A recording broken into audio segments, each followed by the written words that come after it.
उसके हाथ में चोट लग गई। उसने रुमाल से हाथ बांधा। तब आरव इतना शातिर चोर था कि उसने क्रिकेट की गेंद से कार का दरवाजा खोल लिया और अंदर घुसकर कार में रखा सामान टटोलने लगा। उसने म्यूजिक प्लेयर उखाड़ लिया और मस्ती मस्ती में कार के अंदर ही पेशाब कर दिया। म्यूजिक प्लेयर उठाकर वह बाहर जाने लगा, लेकिन दरवाजा नहीं खुला क्योंकि वह बाहर से ऑटोमेटिक लॉक हो चुका था। उसने पूरी ताकत से दरवाजा खोलने की कोशिश की, लेकिन कोई फायदा नहीं हुआ। घबराकर वह पीछे की सीट पर गया और पीछे का दरवाजा खोलने की कोशिश करने लगा, मगर वह भी नहीं खुला। उसने दोनों हाथों से हैंडल पकड़कर शीशे पर लात मारी, लेकिन शीशा बिल्कुल नहीं टूटा। मदद मांगने के लिए उसने अपने दोस्त को कॉल किया, लेकिन कार में नेटवर्क जैमर लगा होने के कारण मोबाइल में नेटवर्क नहीं आ रहा था। प्यास से तड़पते हुए उसने पानी पिया। तभी उसे बाहर कोई आदमी खड़ा दिखाई दिया। उसने जोर जोर से आवाज लगाई, लेकिन काले शीशे की वजह से वह आदमी उसे देख नहीं पाया और चला गया। कुछ देर में रात हो गई और आरव भूख से तड़पने लगा। तभी उसने एक अखबार उठाया जिसमें लिखा था कि एक डॉक्टर की बेटी की मौत एक चोर की वजह से हो गई थी, लेकिन आरव ने इस पर ध्यान नहीं दिया। सुबह होते ही मोबाइल में नेटवर्क आया और किसी ने उसे वीडियो भेजा जिसमें कहा गया था कि म्यूजिक प्लेयर वापस लगा दे। आरव को लगा कि शायद अब वह बच जाएगा, लेकिन म्यूजिक प्लेयर लगाने के बाद भी कार नहीं खुली। गुस्से में उसने लोहे के पाइप से लॉक तोड़ने की कोशिश की। तभी उसे एक कॉल आई। कॉल पर मौजूद आदमी ने उसे चेतावनी देते हुए कहा, अभी तो यह सिर्फ शुरुआत है, आगे आगे देखो क्या होता है। यह सुनकर आरव के पसीने छूट गए। अचानक कार का ऐसी अपने आप चलने लगा जिससे उसे कुछ राहत मिली। वह फिर पीछे की सीट पर गया और लॉक तोड़ने की कोशिश करने लगा, लेकिन पाइप फंसने से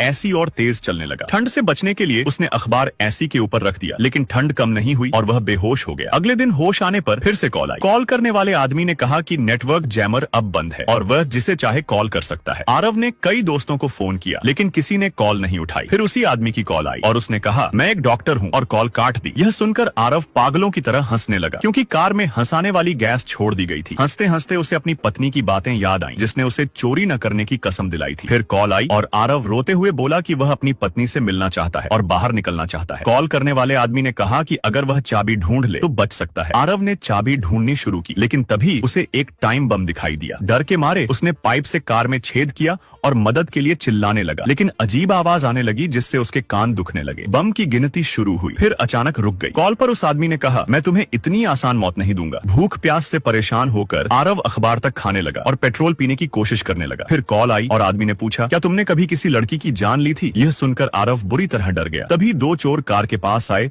और कार खोलने की कोशिश करने लगे। आरव के मन में उम्मीद जगी, लेकिन कार नहीं खुली और लोगों ने उन चोरों को पकड़कर पीट दिया। यह देखकर आरव पूरी तरह टूट गया। अब सवाल यह है कि क्या आरव कार से बाहर निकल पाएगा और वह कॉल करने वाला आदमी उसके साथ इतना बुरा व्यवहार क्यों कर रहा है? यह जानने के लिए वीडियो को लाइक करें, चैनल को सब्सक्राइब करें और कमेंट में नेक्स्ट पार्ट लिखना न भूलें। और फिर वीडियो लाइक करने पर पार्ट 2 मिल जाएगा।